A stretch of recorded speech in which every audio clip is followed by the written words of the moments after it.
On the first half of this chamber, you'll be fighting 3 Bathismal Bishops, 2 small ones and 1 big one. I start this fight by immediately running behind the big one so that I can see all 3 bishops at the same time and make it easier to dodge their attacks. This also sets me up to push the fight towards the front of the arena, which is something I want to do to prepare for the second wave of enemies. The small bishops will always start by shooting these energy balls at you, which will drain your energy if you get hit by them. Getting hit by even just one of these can really mess up your rotation, so always keep an eye out for these and be ready to dodge them at any time.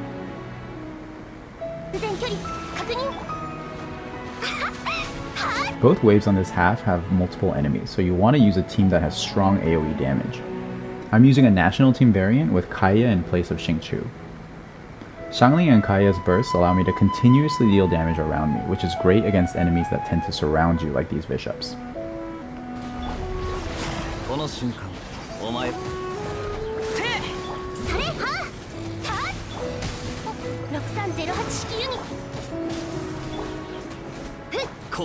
Kaeya also has a fairly low cooldown skill, which is really good at knocking back enemies, so he also helps to gradually push this fight towards the front.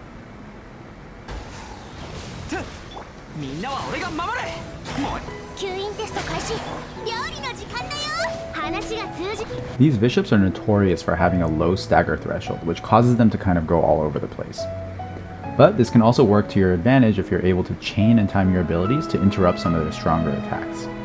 In this example, notice how the big bishop is charging up an energy ball attack, but I'm able to interrupt it using Kaeya's skill.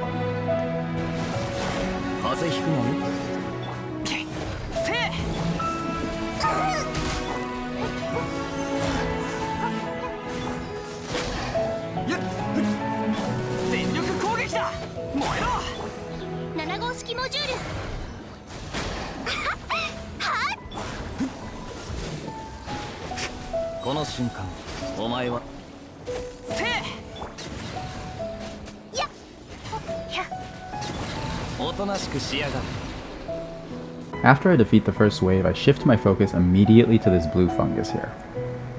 You might already know that it has a Hydro Aura, which pulses every 15 seconds and applies a debuff onto you, which doubles your cooldowns. This is a devastating debuff in a timed challenge like the Spiral Abyss, so we really want to prioritize avoiding it. Ideally, I want to defeat the fungus before the first pulse even happens, or in about 15 seconds. This is the main reason why I was trying so hard to push that first wave over here, so that I can switch focus to this enemy as soon as it spawns.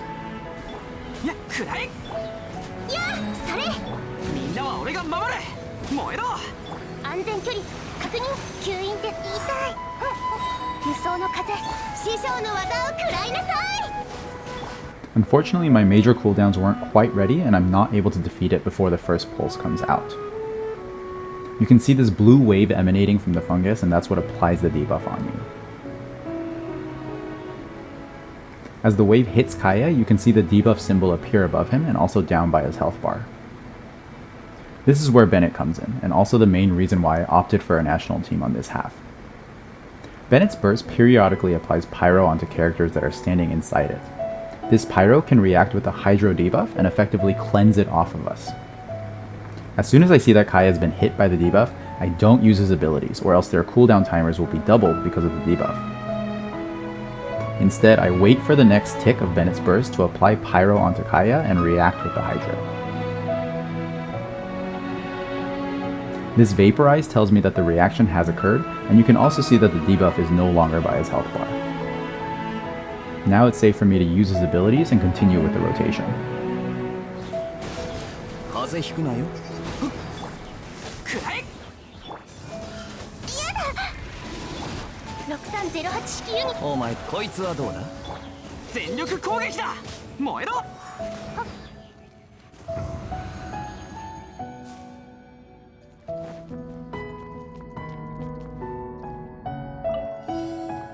On the second half, you'll be fighting the new world boss from Sumeru, the Jade Plume Terror Shroom. I found that this fight doesn't really have any overly complicated mechanics, and it's more of a single target DPS check.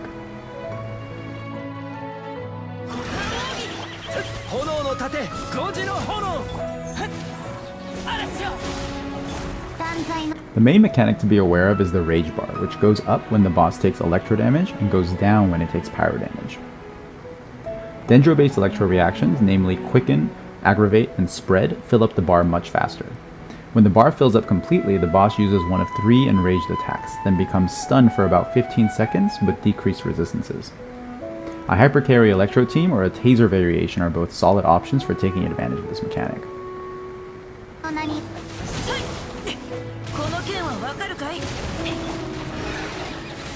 I'm using Xingqiu and Fischl as my core for their high single target DPS, with Heizo as my on-field attacker, so this is basically a Taser variant.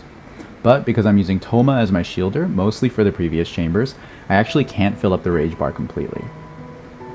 I still had just enough damage to clear this side in time, but if you can use a non-pyro healer or shielder, such as Kokomi or Zhongli, you'll be much better off.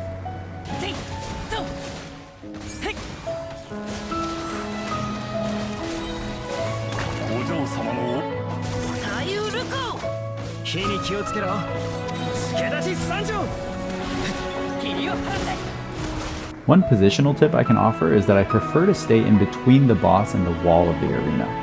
One of its enraged attacks causes it to charge at you, so it's better if you can drive it into a wall instead of letting it run into the middle of the arena.